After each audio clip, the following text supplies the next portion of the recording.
सफर के दौरान तीनों दोस्त एक पुरानी जगह पहुंचते हैं। फेरन पास आकर बोलती है, हम फिर से ये सब काम कर रहे हैं। लगता है हर जगह मिस्टर हैमल के पुतले ही बने हुए हैं। खैर, ऐसी आजमाइश भरे काम करने में एक अलग ही मजा है। तो चलिए शुरू करते हैं। स्टार पुतले को गौर से देखता है। पित्तल के पुतले पर जादू इस्तेमाल कर सकते हैं ना? तुम्हें कुछ नहीं करना होगा स्टार। वैसे ये बंदा कौन है? क्या तुम इसे पहली बार देख रही हो? फ्रायरन पुतले से मिट्टी हटाते हुए बोलती है, ये हीरो ऑफ द साउथ है। फेरन हैरान होती है, डीमन किंग को हराने वाले हिमल ही थे, पर वो अकेला हीरो नहीं था। हर तरह के बहादुरों ने उसे हराने की कोशिश की थी। ब्रायरन पुरानी यादों में खो जाती है। उन सब में इंसानियत का रखवाला हीरो ऑफ द साउथ ही कहलाया था। दरअसल वो उस मुकाम के काबिल थे। उस वक्त इंसानियत के लिए सबसे बड़ा खतरा तबाही का 7 जादूगर थे, जिनका उस वक्त नॉर्थन लैंड्स के काफी इलाकों पर राज था। हम लोगों ने 7 जादूगरों में से सिर्फ 2 को हराया था। ब्रायरन बताती है, बचे हुए 5 में से 2 भाग गए और बाकियों का पता नहीं चला। बाकी तीनों को हीरो ऑफ द साउथ ने ही हराया था। उनकी कामयाबी वाकई काबिले तारीफ थी। बस एक ही साल में उन्होंने डीमन किंग के अगले डीमंस को मार गिराया और नॉर्थन प्लाटियो के आखिरी सिरे तक पहुंच गए, जो डीमन किंग के रसद का अहम हिस्सा था। उसी जगह उन्होंने स्लाही ओमनिसेंट को हराया था। वो डीमन किंग का सबसे भरोसेमंद साथी था, जो जादू के जरिए 1000 साल आगे देख सकता था और 7 जादूगरों की एकजुट ताकत को भी देख सकता था। डार्क हैरान होकर बोलता है, 7 जादूगरों की ताकत को भी? ये तो कमाल की बात है। ब्रायरन आगे बताती है, हीरो ऑफ द साउथ ने उसके बावजूद उन तीनों को आसानी से हरा दिया था और फिर स्लाही ओमनेट और उन्होंने एक दूसरे को मार डाला।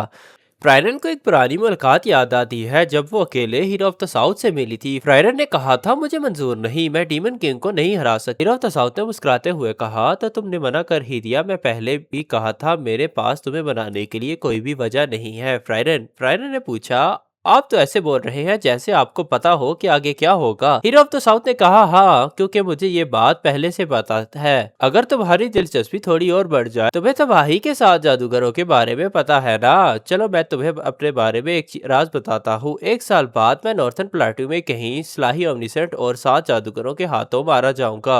मैं मेरा मकसद हासिल किए बिना ही मर जाऊंगा। मेरे लिए अफसोस मत करना। भले ही इस सफर में तुम मेरा साथ दोगी, लेकिन कोई कुछ भी कर ले, मेरी किस्मत कभी नहीं बदल सकती। फ्रायरन हीरो ऑफ द साउथ ने आगे कहा, लेकिन जल्द ही एक खूबसूरत और जवान हीरो हिमल तुमसे मिलने जरूर आएगा। मुझे इस बात का बहुत अफसोस है कि इस दुनिया को वो बचाएगा, मैं नहीं। तुम उसकी पार्टी के साथ सफर करोगी और तुम सब मिलकर डीमन किंग को हराओगे। मुझे नहीं लगता कि ऐसा कुछ होगा, पर जब तुम उससे मिलोगी तो समझोगी, वो तुम्हारी जिंदगी पूरी तरह बदल देगा। खैर, अब मुझे चलना चाहिए। क्या मैं तुमसे एक चीज मांग सकता हूँ? फ्रायरन ने पूछा, वो क्या? हीरो ऑफ द साउथ ने कहा, जब तुम उस आदमी से मिलोगी तो उसे एक बात कहना कि मेरा तुम दोनों से वादा है, मैं तुम दोनों की मुश्किलात आसान करूंगा। फ्रायरन पुतले को साफ करके होश में आती है और धीमे से बोलती है, आपने काफी अच्छा मुस्तकबिल देखा था। यहाँ के लोग आपको काफी याद करते हैं, तारीख आपको नहीं भूली है।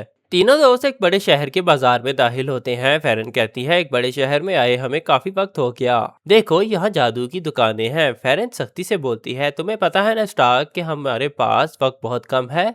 स्टार्क कहता है, हाँ पता है, सारा सामान मिल गया। सुनो, हम कहीं पर कुछ खा न लें? फेरन झटक देती है, तुम्हें पता है ना, फिलहाल हम तीनों के पास बाहर खाने के लिए पैसे नहीं है। स्टार्क रोना रोता है, हाँ पता है, लेकिन तभी एक शाही नौकर उनके पास आता है और झुककर कहता है, आप जरूर मिस फ्रायरन होंगी। मेरे मालिक आपको खाने की दावत देना चाहते हैं। फेरन कहती है, दरअसल हम थोड़ी जल्दी में हैं। नौकर समझाता है, दरअसल मिस फ्रायरन उन बहादुरों की पार्टी में थी जिन्होंने इस शहर को तबाह होने से बचाया था। मेरा मालिक आपका शुक्रिया अदा करना चाहते हैं। महल के खाने की मेज पर तीनों में मजे से खा रहे होते हैं। मालिक ग्रैफ की बेटी उदास बैठी होती है। फेरन धीमे से कहती है, ये बहुत उदास लग रही है। ग्रैफ आगे आता है, सुनिए मिस फ्रायरन, हमारी मदद करने के लिए आपका दिल से शुक्रिया। फ्रायरन सीधा पूछती है, तुम चाहते क्या हो? ग्रैफ हंसता है, सीधे काम की बात, ये मुझे बहुत अच्छा लगा। मेरे खानदान की एक कीमती तलवार किसी दुश्मन ने चुरा ली है। स्टार का खाना हल्क में फंस जाता है। तलवार फिर से चोरी हो गई? फिर से? फेरन कहती है, वो इनके परदादा के वक्त भी चोरी हुई थी, पर ऐसा बार बार क्यों होता है? फ्रायरन कहती है, तो फिर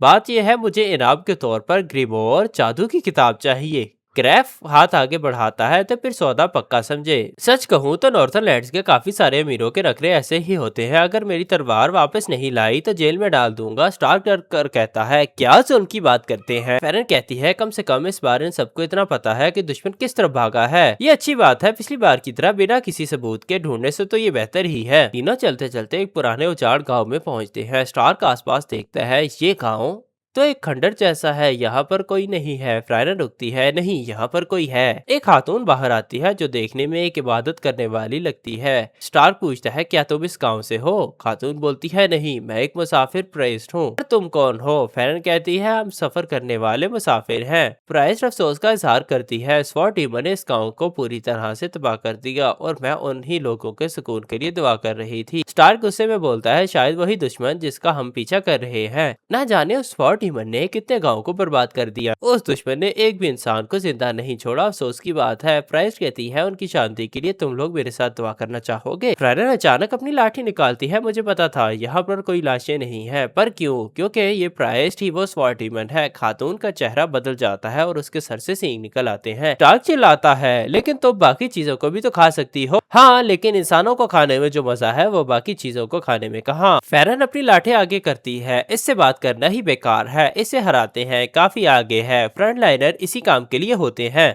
पर हमें एक दुश्मन को हराने का मौका मिला। इन्हीं मुश्किल कामों की वजह से कभी कभी लोगों की जिंदगियां आसान हो जाती हैं और इसीलिए मैं हर एक इंसान की मदद करने के लिए तैयार रहता हूँ। तुमने बिल्कुल सही कहा, तुम दोनों ने बहुत अच्छा काम किया। पर मिस ब्रायरन, लड़ते वक्त आप अचानक से इतनी खूंखार कैसे बन गई? फ्रायना कहती है क्योंकि तुम बस दुआ करने ही वाली थी। उस वक्त मुझे जो सही लगा मैंने वही किया। हम दोबारा शहर का सीन देखते हैं जहां ग्रेफ खुश खड़ा होता है। ग्रेफ कहता है हमारी खानदानी तलवार लौटाने के लिए आपका बहुत बहुत शुक्रिया मिस फ्रायरन, अब ये शहर एक बार फिर से महफूज है। फ्रायरन पूछती है क्या तुम हमें यहाँ एक मार्केट में छोड़ सकते हो? ग्रेफ झट से बोलता है जी बिल्कुल मिस फ्रायरन, तीनों बाजार की तरफ चलते हैं। स्टार कहता है वैसे ग्रेफ तो मुझे काफी खुश नजर आ रहा था, बस वो तलवार फिर से चोरी ना हो जाए। फेरन कहती है अगर दुश्मन को तलवार किसी भी हालत में चाहिए तो वो दोबारा कोशिश जरूर करेगा। फेरन बताती है वो तो है, ये सिर्फ दूसरी बार चोरी हुई है पर उन पर हमला काफी बार हो चुका है, तो जब तक उनके पास वो तलवार है तब तक दुश्मन उन पर हमला करेंगे। स्टार्क बोलता है वो भले ये खानदानी तलवार हो पर उन्हें उस चीज को कहीं दूर छोड़ देना चाहिए। फेरन समझाती है ऐसा करना इतना भी आसान नहीं, ऐसे लोग अपने खजाने की परवाह अपनी जान से भी ज्यादा करते हैं। स्टार कहता है बस तो सही है, लेकिन अगर वो तलवार किसी दुश्मन के हाथ लग गई तो बहुत बुरा हो सकता है। ऐसी ताकत दुश्मन के हाथ लग जाए तो वो उसे किसी भी तरह नहीं छिपाते। स्टार पूछता है तो क्या तलवार चुराने में क्या उस दुश्मन की इस बार भी किसी ने मदद की?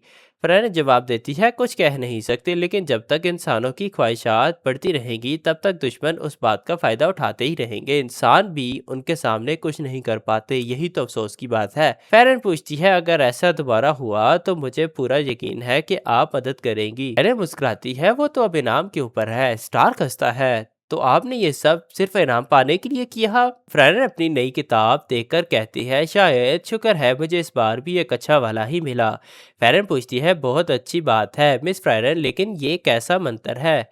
फ्रायन किताब खोलती है, एक रेड एप्पल को ग्रीन एप्पल में बदलने वाला जादू का मंत्र। और इसी के साथ ये एपिसोड यहीं खत्म होता है।